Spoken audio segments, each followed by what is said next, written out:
In today's episode, a full recap of the Eagles' offseason moves and a realistic outlook on the rest of the Sixers season and beyond. I'm Austin Bennett, and this is the Philly Cheesesteak. Because bad things happen in Philadelphia, bad things. Dallas is my home. I made my home there. My family lives there. I'm forever going to be there. But, I know for sure I'm not going to win a Super Bowl there. Welcoming us into the very first episode of the brand new Philly Cheesesteak, none other than former Cowboy DeMarcus Lawrence, in an interview today saying he was aware the entire time that he would never win a Super Bowl in Dallas. Love to hear that as an Eagles fan. Ladies and gentlemen, welcome to the Philly Cheesesteak, an alternative sports media podcast aimed to bring you all the latest news in the Philadelphia sports world and beyond in 30 minutes or less each week without the typical Philadelphia negative bias. We got a lot to talk about today as the NFL has been in full swing since the start of the new season league year. A lot of moves for the Eagles this offseason. Unfortunately, many of them in the wrong direction. A lot of players leaving. That's what happens when a team wins a championship. However, we're going to take a positive look at it, take a look at all of the upside that has resulted from the latest moves, and give you guys some hope and some reason to still look positively towards the future. So let's keep it in a positive light and talk about who's coming into the organization, who's returning, and we got to start with one of the guys who was in the running for Defensive Player of the Year this last season, a total diamond in the rough, coming from a practice squad across the country and instantly becoming an all-pro player. We're talking about Zack Baun. Resigns on a 3-year, $51 million deal. A lot of things to look at in terms of this contract that has significance. First off, take into consideration this in terms of thinking positively. With this signing, the Eagles have retained every single person involved with an NFL Honors Award at the end of the season. You had Saquon Barkley, who was in contention for MVP and won Offensive Player of the Year. He actually got a contract extension, so we've got him for, I believe, 5 more years. You've got an Assistant Coach of the Year candidate in Vic Fangio. He's returning. You had 2 Defensive Rookie of the Year finalists in Quinyon Mitchell and Cooper DeJean. They're both on rookie contracts. They were just drafted this last season. They're coming back. And now you retain the Defensive Player of the Year candidate in Zack Baun. He's coming back. You don't lose a single name involved in the NFL honors last season. That is a huge, huge deal. Every cornerstone piece, every significant piece from last season is coming back. What's also interesting about this deal, and what really surprised me, was that Howie Roseman finally paid a linebacker. This is a team that has been notorious for having the cheapest linebacker core in the NFL year after year after year. One of my last episodes doing this show, I've taken a 5-year hiatus. Last time we talked, Carson Wentz was still our starting quarterback, and we were only winning 4 games in a single season. It's been a long time since then. We've come a long way. But one of the last episodes I did, we were talking about Nathan Gary and his performance against the Bengals. There's that infamous screenshot of him facing the opposite direction from the line of scrimmage on defense. Just unbelievable stuff. But that was a product of having the cheapest linebacker core in the NFL. Totally different story now. We've got one of the highest paid linebackers in the league, and deservingly so. This guy is a beast. Let's move on to some other signings. One I really think is underrated and I want to talk about is Ben Van Sumeren. You may not even know who this player is. He's been kind of a guy who does the dirty work, doesn't get a lot of credit, certainly doesn't get the spotlight, but he serves as both a fullback and linebacker for this team, for this squad. Now, in terms of production, no flashy numbers whatsoever. But what I think Howie Roseman and Nick Sirianni and this organization is trying to cultivate with this signing and with retaining this player is they're trying to be one step ahead from what I think is a looming trend in the NFL, and that is the kind of Shohei Ohtani blueprint, right? Shohei is creating this trend in the MLB where it's this concept that you can pay one guy and have him do two completely different things on two opposite sides of the field, right? He can hit and he can pitch, and you only got to pay one guy who does both. Now, you look at the NFL draft coming up in a month, one of the top players being talked about is Heisman Trophy winner Travis Hunter. What can he do? He can play on both sides of the ball. He can play wide receiver and he can play cornerback. And we're having legitimate conversations about this guy playing both positions in the NFL. That's a guy who can take on that much of a snap count and actually produce at a high level on both ends of the ball. That's the new trend. That's going to be the goal for a lot of these guys coming up in high school, in college. Make yourself versatile, make yourself kind of a jack of all trades, and make yourself appealing that way so that you can end up going to a front office and saying, listen, you're only going to pay one guy if you sign me, but I'm going to be able to play the role of two or three different guys. Not many people are going to say no to that. So on a much lower scale, Ben Van Sumeren achieves that. And I think that's a really underrated signing for this team this offseason because ultimately it frees up an extra roster spot at the end of the day. We don't have to go out and search for a fullback, and we certainly don't have to overpay for one. Like I saw conversations about potentially signing Kyle Juszczyk. Sure, great player, would be a backbone for this team, but he'd cost a lot more money for Ben Van Sumeren, and you would never see him playing linebacker or playing special teams. I love this signing. Next one up, the first external signing of the season for the Eagles, former Packers running back A.J. Dillon. I've got mixed feelings about this signing. From a pure running standpoint, it pains me to say this because I absolutely love Kenneth Gainwell. He's one of my favorite players on this roster. I do think it's a slight upgrade in the running game compared to Kenneth Gainwell. Not to say that Kenneth Gainwell is not capable of being a solid running back. He absolutely was. He played his role for this team, and he played it extremely well. I cannot stress that enough. However, pure running ability, A.J. Dillon is slightly better. Another thing you got to take into consideration is how this impacts the tush push for the Eagles. A.J. Dillon, what is his nickname? Quadzilla or Quad Monster or something like that. You got him now lined up side by side with Saquon Barkley. I mean, my goodness. The tush push just gets better year after year. It's unbelievable. But there are some concerns. First off, injury concerns. He hasn't played a game since week 17 of 2023. That's an issue. He suffered how do they describe it here?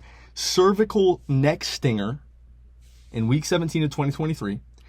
And then as he was gearing up for this last season, I think it was a joint practice, he suffered the same injury, cervical neck stinger, and that placed him on the IR for the entire season.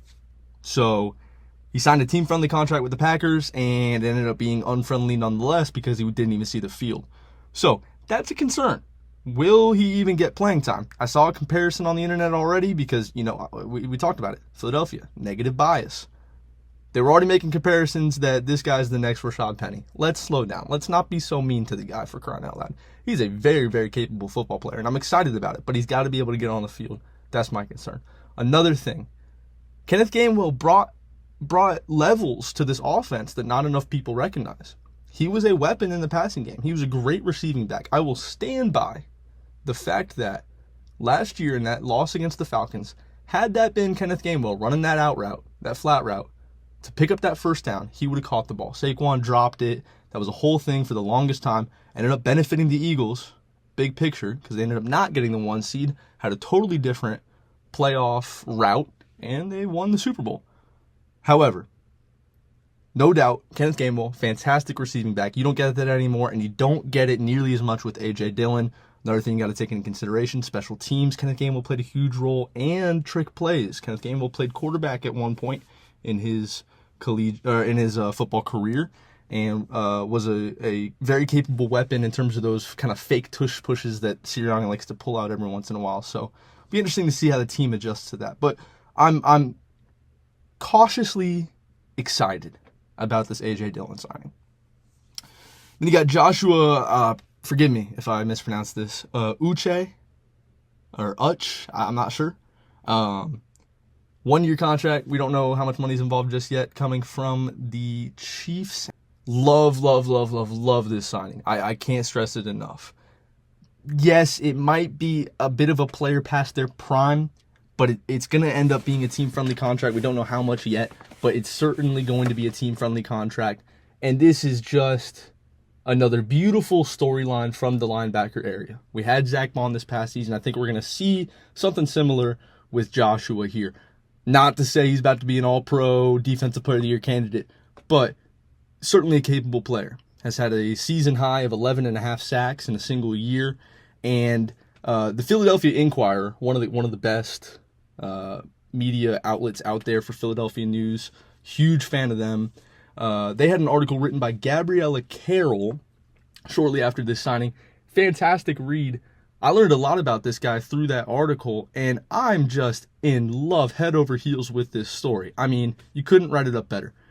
There's this kind of unknown connection between Joshua and Eagles legend Brandon Graham, who is retiring this offseason. He retore his pec in the Super Bowl win, so kind of not even a choice for him at this point. He is retired. But there's this connection between the two. They both played at Michigan. Brandon Graham was actually present a lot of the time while Joshua was in Michigan playing for them. Learned a lot from the guy. They both wear the number 55 and even did a jersey swap after a game in 2023. And now, Joshua is being presented the opportunity to fill in the shoes that Brandon Graham is leaving behind. I mean, that's pretty fantastic. He's listed as a linebacker on the depth chart, but he's going to serve as a pass rusher. And as I just said, he's learned a ton from Brandon Graham, will continue to learn from Brandon Graham. I expect him to be one of those guys, kind of like Jason Kelsey, who is just in the training facility every single day during the summer, getting guys ready for the season, even though they are retired. And this just has the writing on the wall of a huge success story looming.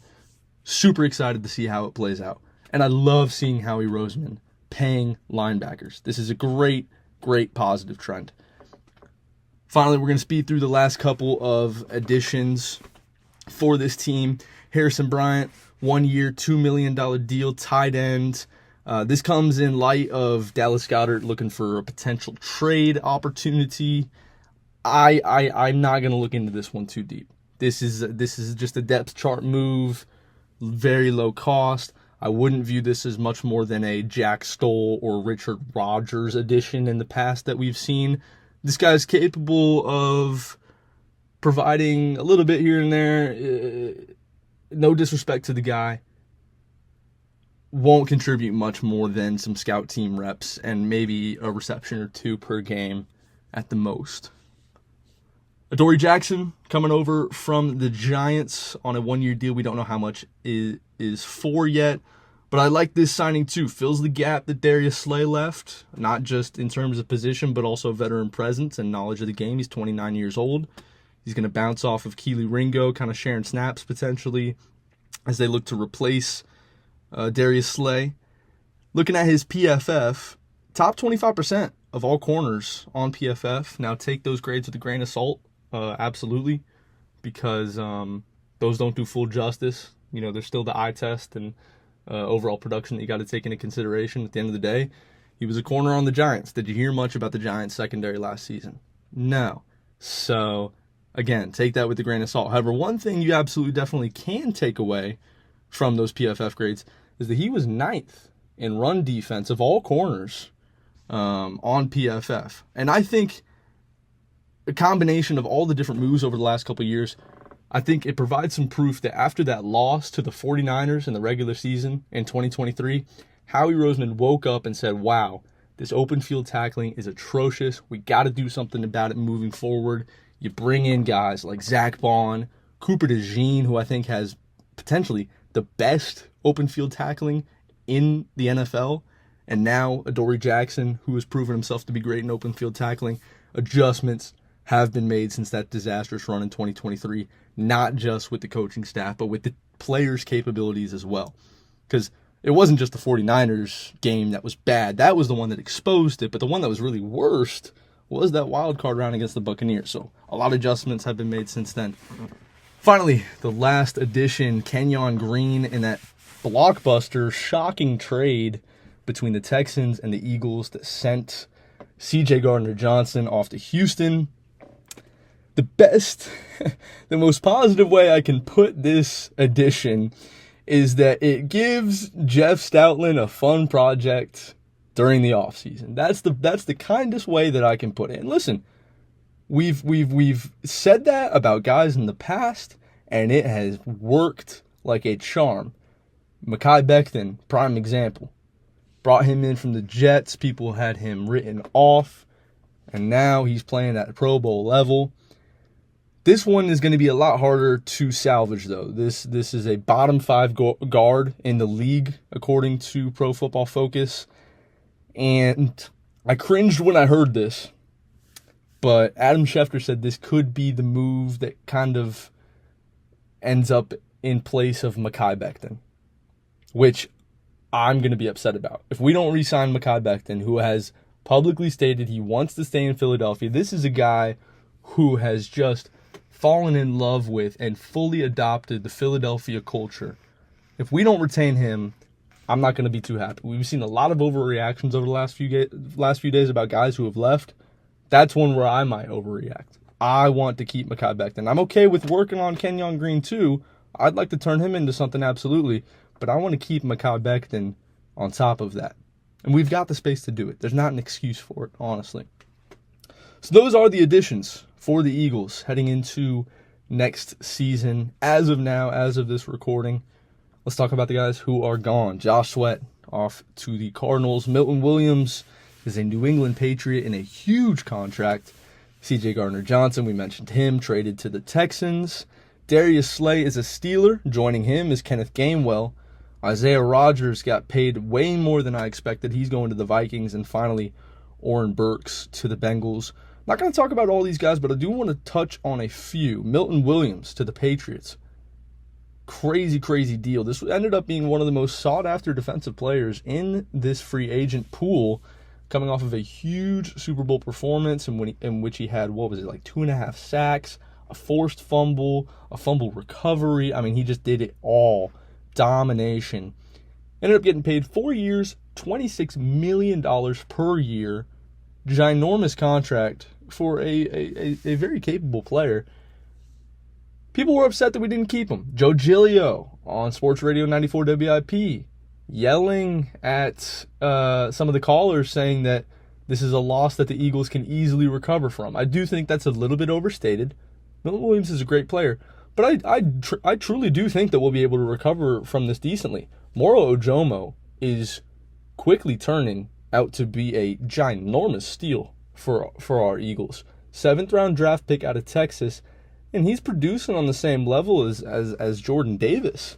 He'll be a very helpful piece in recovering from this loss.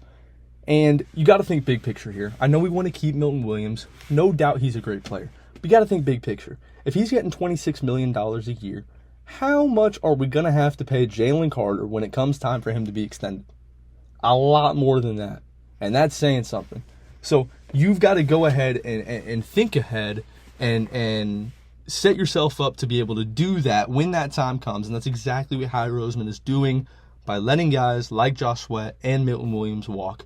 You truly can recover from those losses, and it sets you up to retain Jalen Carter, which should be priority number one for this front office. So I'm happy to see that they've got their playing cards in order and their priorities straight. This should be an encouraging thing, seeing Milton Williams go. As much as I wanted to keep him, this is an encouraging thing. Let's talk about the C.J. Gardner-Johnson trade. This one had a lot of people emotional, and I understand from a pure fan perspective, you want to keep a guy like C.J. Gardner-Johnson. Not only did he produce, but he was also quite a personality on this roster. But this trade had to happen. All of the social media nonsense and just the clashing personalities, the writing appeared on the wall very quickly. This trade had to be done, even though I don't love it, and I absolutely would want to keep C.J. Gardner-Johnson on this roster. This is the second time in a row where we've had CJ for a short period of time and then he ends up gone. And it hasn't been because he can't play football. I think it has a little bit to do with the locker room and the off-the-field antics and maybe the hoodie he's wearing at a parade.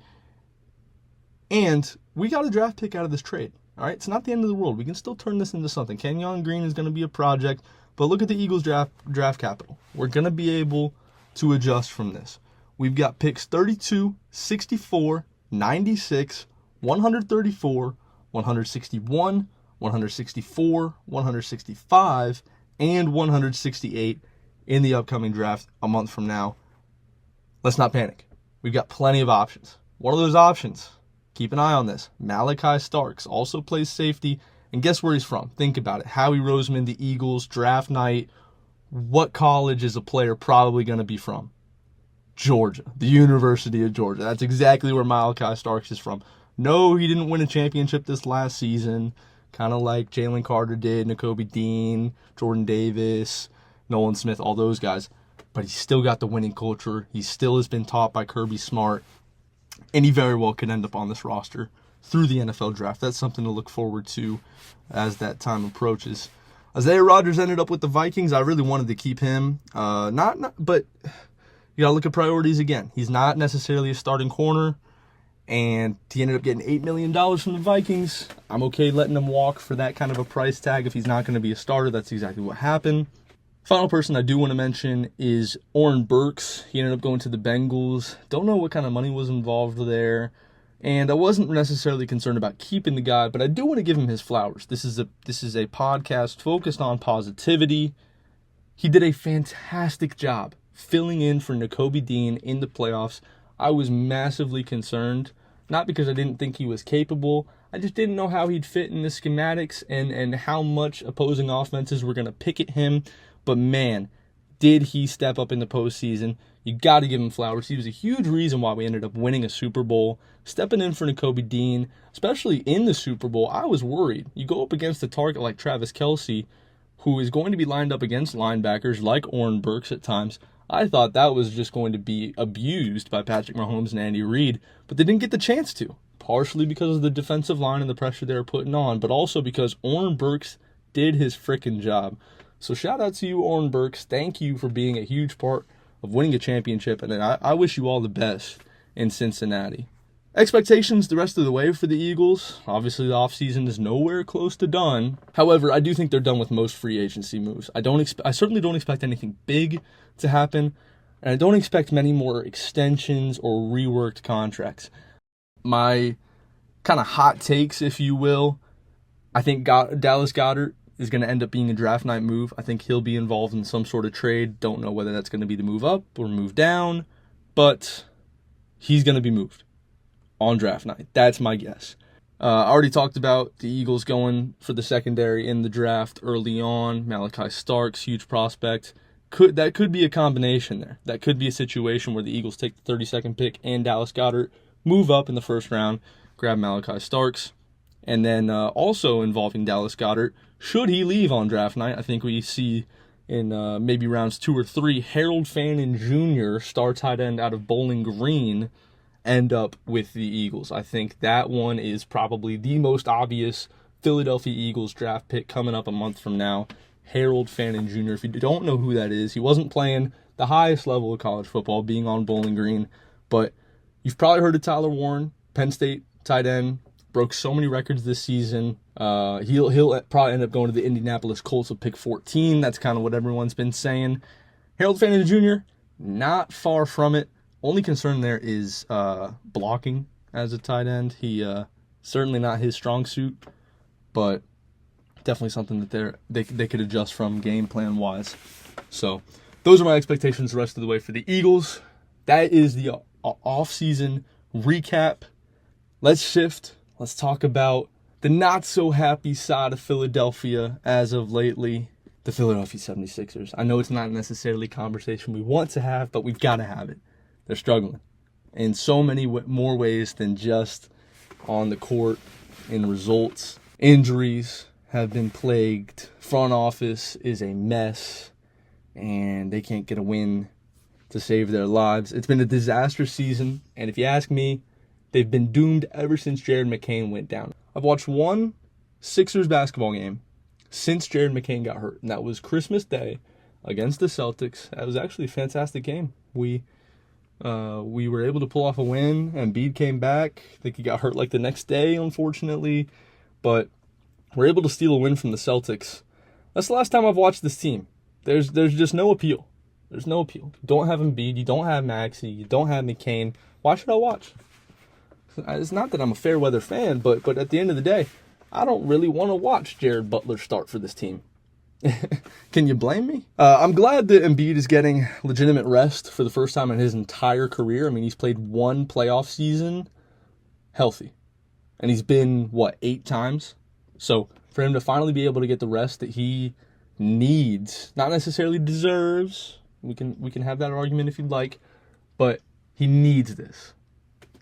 And he's finally getting it. So that is a little bit encouraging. And then Adam Aronson of the Philly Voice put it best.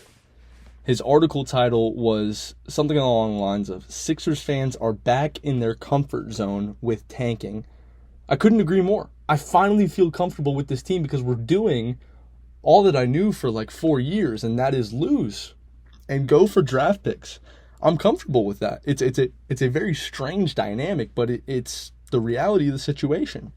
Let's talk about where they're at right now. As it stands, at the time of this recording, they have the 5th worst record in the NBA with a record of 22-43. They need to keep their pick inside the top 6 in order for them to keep it. It's a result of the trade years ago between Al Horford and the Oklahoma City Thunder, where we basically had to dump that contract and said, please take this trash can and we'll give you picks for doing it. We can maybe dodge a bullet if we can end up with the top 6 pick and get that back. Side note real quick, I just want to say this. That Al Horford deal might have been the worst thing to happen to the Sixers in this entire kind of trust the process era. Worse than Ben Simmons, worse than Tobias Harris, worse than saying goodbye to Jimmy Butler, worse than James Harden. Al Horford might have done the most damage with that contract and the trades involved and just everything about it. Anyways, right now, Sixers hold a 9.8% chance at the number 1 pick. Upcoming games include the Spurs, the Wizards twice, the Raptors, the Pelicans, and the Bulls. The Sixers need to lose all of these games. These are all teams that have bottom 10 records in the NBA that don't really have a chance of making the playoffs, and all teams that are going to be contention for that number 1 pick. The more of those games that we lose, the closer we get to a top 6 pick and keeping that pick in the draft. Injuries are going to help. Paul George might just be out for the season, and there's still no timeline for when Maxey will return. He might not return. I don't hope they're hurt, but I do hope that they stay on the sidelines so we can lose some more games. Cooper Flagg, obviously, is going to end up the number 1 pick, and this team doesn't really have a true power forward. I think it'd be a beautiful fit for the Sixers, and I think it'd help Embiid in the playoffs a ton as well, because the reason we've seen Embiid fall off in the playoffs is not because he's not a capable scorer come playoff time. It's not that he misses this clutch gene. It's the fact that they double team him on defense. It becomes exponentially harder. But when you bring in another big guy that's just as capable as Cooper Flagg is, changes the dynamic entirely. Teams will not be able to double team Joel Embiid, and things are going to turn around. So I hope and pray that we end up with the number 1 pick somehow by form of miracle. But they've got to lose games first in order for that to happen. So here's to the Sixers losing every single game the rest of the way. All right, time is up. We're about to hit the 30-minute mark. Thank you for joining me this week. Next week, something to look forward to, MLB preview and all things March Madness. You don't want to miss it. Thank you for joining me. This has been the Philly Cheese Take. I'm Austin Bennett. God bless, and I'll see you next week.